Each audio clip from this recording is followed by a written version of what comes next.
Magandang araw uli mga binibining Ginoo. Ito muli si Joy Stephen mula sa Ponzi Studios at narito muli sa isang sesyon ng immigration tungkol sa Study in Canada Back series. And ating pag-usapan ang sesyon na ito tungkol sa isang return of investments. Bilang isang magulang o estudyante, lagi mong iniisip kung ang pagpunta sa Canada upang mag-aral ay mapapakinabangan mo. Ngunit mayroong magandang balita ngayong araw para sa mga estudyante kung naisip nyong magtrabaho sa ibang bansa at ang Canada ang napili mong destinasyon. Nandito ang seryo ng videos na makakatulong sa iyo sa isang desisyon na matulungan ka sa proseso. Bakit Canada? Ang Canada ay naghahandog ng pinakamagandang oportunidad para sa kanilang mga international students. At ngayon, ay naghahandog sila ng best return of investments sa inyong pera sa edukasyon. Walang halong duda na ikaw ay magkakaroon ng magandang puhunan para sa iyong kinabukasan. Gayunman, pag-iingat ay kailangan sa pagpapalit ng permanent residence and citizenship para sa mga estudyante na gusto ang higit na permanenteng relasyon sa bansang napiling pag-aralan. Kung nais mo ng permanenteng paninirahan sa Canada, ilan sa mga pangunahing simulain na dapat mong sundin ay: una, magandang seleksyon ng kurso. Dapat kang pumili ng tamang kurso para sa progreso ng iyong permanent residence. Pangalawa, higit sa lahat, wala kang peking dokumento dahil ang permanent residence ay napakahirap.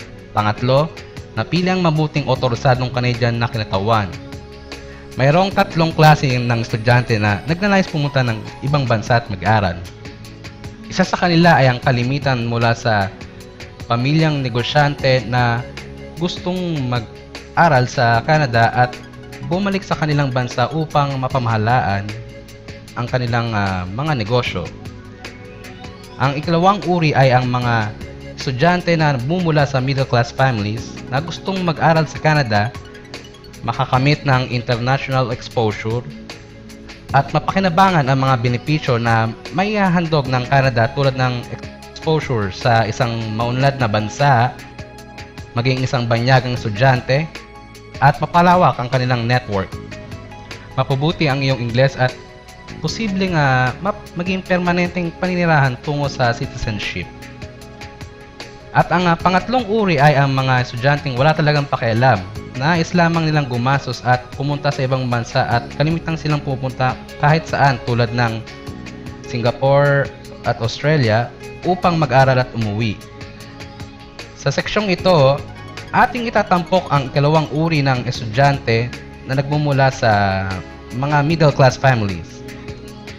Mga estudyante nga madiskarte sa kanilang mga oportunidad sa pag-aaral sa ibang bansa at gustong makakuha ng kapalit sa salaping iyong ginastos sa pag-aaral, lalo na ang tinatawag nating return of investment o tinatawag na ROI. May isa-isay nga ba ang paggastos ng malaking halaga upang mag-aral sa Canada? Ang paksang ito ay tungkol sa finances, ngunit hanggat maaari ayokong masangkot sa finances. Gayunpaman, mabuti magkaroon ng kaalaman sa ilang katotohanan. Ako ay gumawa ng mga karagdagang videos na sumasaklaw sa lahat ng aspeto ng pag-aaral sa ibang bansa tulad ng paano mamili ng agent, iwasan ng panganib, kaalaman sa mga regulasyon ng imigrasyon. Aking hinikayat ang bawat isang estudyante na nais mag-aral sa Canada na panoorin ang mga video na ito at gumawa ng edukadong desisyon. Hayaan ninyong tingnan ko kung bakit Canada.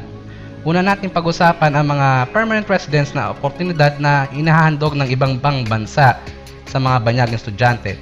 Ang Australia ngayon ay walang programang maihahandog sa mga estudyante upang direktang makapag-apply ng permanent residence matapos mag-aral, kahit na makapasok sila sa magandang trabaho pagkatapos mag-aral. Ang New Zealand ay kapareho ng Australia na walang programang mapapahintulot sa mga estudyante na mag-apply ng permanent residence matapos mag-aral kahit na makapasok man sila sa magandang trabaho. At sa tingin ko ay katulad sila ng US, UK, Singapore, at iba pang mga bansa sa mundo. Mayroon ding mga bansa na hindi naghahandog ng work permit habang nag-aaral o pagkatapos mag-aral. Maraming may handog ang Canada higit sa ibang karamihan sa bansa. Kaya ang pagpili sa Canada at magkaroon ng benepisyo ng permanenteng paninirahan ay ang una at ang pinaka-importante sa lahat ng makakasiguro na makakuha ng pinakamataas na return of investments sa inyong edukasyon.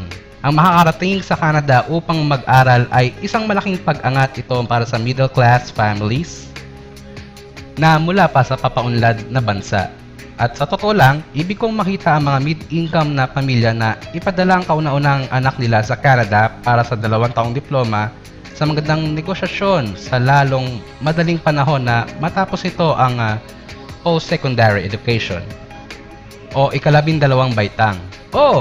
Maaari ka din pumunta matapos ang araw ng iyong pagtatapos at ito ay kapansin-pansin mag-aangat sa buong pamilya. ROI o return ng investment ay pag-aaral sa Canada ay isa sa mga pinakamaganda sa buong mundo. Karaniwan ay kapag ang estudyante ay kumuha ng loan mula sa isang financial institution upang mag-aral sa Canada ng 2 taon, siya ay makakuha ng permiso magtrabaho ng 3 taon pagkatapos mag-aral at ang estudyante ay kikitas ng sapat na salapi sa loob ng 3 taon upang mabayaran ng buo ang kanyang utang at kumita ng karagdagang pera. At maaari ding mag-apply ng permanent residence sa Canada. Sumakatuwid, ang mga potensyal na benepisyo sa Canada ay nasa paligid lamang. Kaya mo bang maglagay ng halaga sa iyong potensyal na kikitain? Kung ikaw ay kumuha ng 2 taong sekundaryong diploma sa Canada, ay dapat kang kumuha ng 3 taong post-study work permit. At upang maging mas karapat-dapat sa pagkuha ng permanent residence, ay makaipon ka ng $22,000 na karagdagang salapi at ito ay pinakamababang maaari mong maitabi. Na isang tabi na namin ang pang-araw-araw na gastos sa isang buwan na $800 na kalimitan sa mga estudyante mula sa mga papaunlad na bansa ay nabubuhay sa kalahati ng halagang nabanggit. Na isang tabi na rin namin ang potensyal na kikitain sa pinakamababang sweldo at mayroon ding posibilidad na kumita ng mas malaki pa sa isang skill job. Sumakatuwid, ang potensyal na kikitain na nakatala dito ay ang pinakamababa. Huwag kakalimutan basahin ang mga impormasyong ito na nakatala sa www.immigrationforme.com/Canada-student CANADASTUDENT. Ngayon, kung ang pera ay hindi hadlang sa isang estudyante, kahit na ang exposure ay oportunidad sa trabaho at ang oportunidad na maging permanenteng panirahan sa maihandog sa mga banyaging estudyante sa Canada ay isa sa pinakamuhusay na ROI o Return of Investment para sa salaping ginastos. Umaasa ako ang video na ito ay nakapagbigay sa iyo ng mga impormasyon ukol sa kung paano mag-aral sa Canada at kung paano ito isusulong. Laging mayroong mga tanong na itatanong at mga pag-aalingan na dapat linawin. I-email lamang ang mga pag-aalinlangan sa info@immigrationforme.com o mas mabuting i-post ito sa canadianimmigrationforyou.com sa tamang seksyon at aming sasagutin lahat ng inyong mga katanungan. At kung gusto mo ng karagdagang kaalaman ay maaari lamang panoorin ang mga kasunod na palabas na ito at yun ang unang hakbang na kailangan mong gawin. Sino ang dapat mong lapitan? Tignan ang mga agent o mga agent sa inyong lugar o karatig bayan o isang Canada-based immigration practitioner. Umaasa kami ang mga sharing ito ay mapagbigay kaalaman sa inyong upang makatulong sa paggawa ng edukasyong pasya. Mula sa aming lahat, dito sa immigrationforme.com, ay buwabati sa iyo. Ito si Joy Stephen, signing off. Maraming salamat.